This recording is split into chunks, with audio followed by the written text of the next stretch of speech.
Bacaan dari Kisah Para Rasul. Pada hari Pentakosta, bangkitlah Petrus berdiri bersama ke-11 rasul.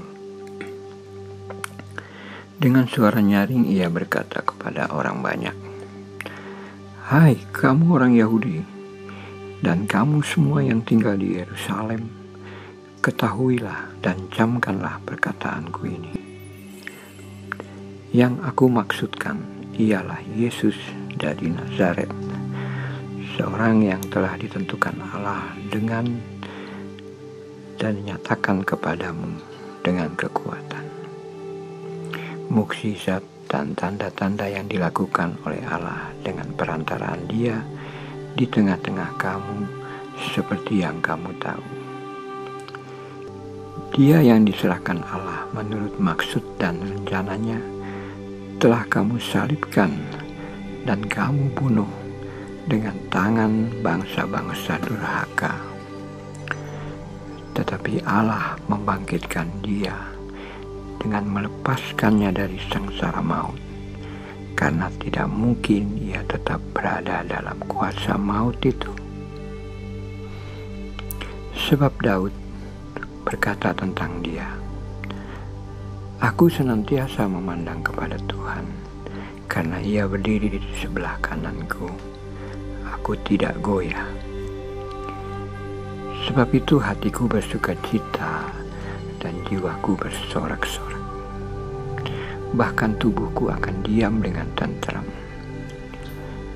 Sebab Engkau tidak menyerahkan aku kepada dunia orang mati, dan tidak membiarkan orang kudus-Mu melihat kebinasaan.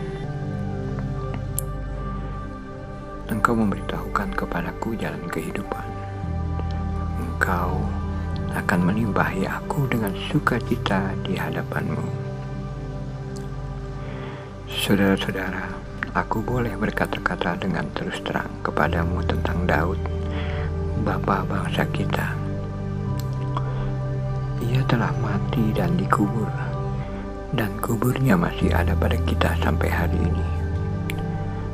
Tetapi ia adalah seorang nabi, dan ia tahu bahwa Allah telah berjanji kepadanya dengan mengangkat sumpah bahwa ia akan mendudukkan seorang dari keturunan Daud sendiri di atas tahtanya. Karena itu Daud telah melihat ke depan dan telah berbicara tentang kebangkitan Mesias ketika ia mengatakan bahwa Dia tidak ditinggalkan di dalam dunia orang mati, dan bahwa dagingnya tidak mengalami kebinasaan.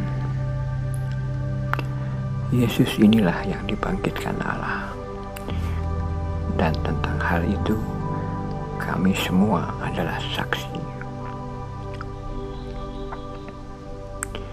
Demikianlah sabda Tuhan.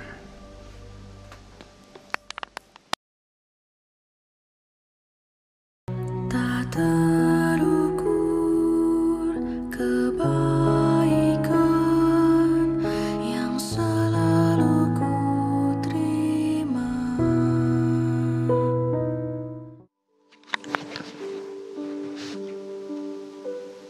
Inilah Injil Suci menurut Matius.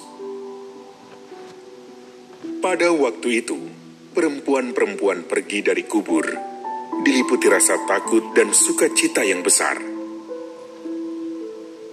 Mereka berlari cepat-cepat untuk memberitahukan kepada para murid bahwa Yesus telah bangkit. Tiba-tiba, Yesus menjumpai mereka dan berkata, "Salam bagimu." Mereka mendekatinya, memeluk kakinya, serta menyembahnya. Maka kata Yesus kepada mereka, "Jangan takut. Pergi dan katakanlah kepada saudara-saudaraku, supaya mereka pergi ke Galilea, dan di sanalah mereka akan melihat aku." Ketika mereka masih di tengah jalan, datanglah beberapa orang dari penjaga makam Yesus ke kota dan memberitahukan segala yang terjadi itu kepada imam-imam kepala. Dan sesudah berunding dengan tua-tua, mereka mengambil keputusan, lalu memberikan sejumlah besar uang kepada serdadu-serdadu itu, dan berkata, "Kamu harus mengatakan bahwa murid-murid Yesus datang malam-malam dan mencuri jenazahnya ketika kamu sedang tidur. Dan apabila hal ini kedengaran oleh wali negeri, kami akan berbicara dengan dia, sehingga kamu tidak beroleh kesulitan apa-apa." Mereka menerima uang itu dan berbuat seperti yang dipesankan kepada mereka. Dan cerita ini tersiar di antara orang Yahudi sampai sekarang ini. Demikianlah sabda Tuhan.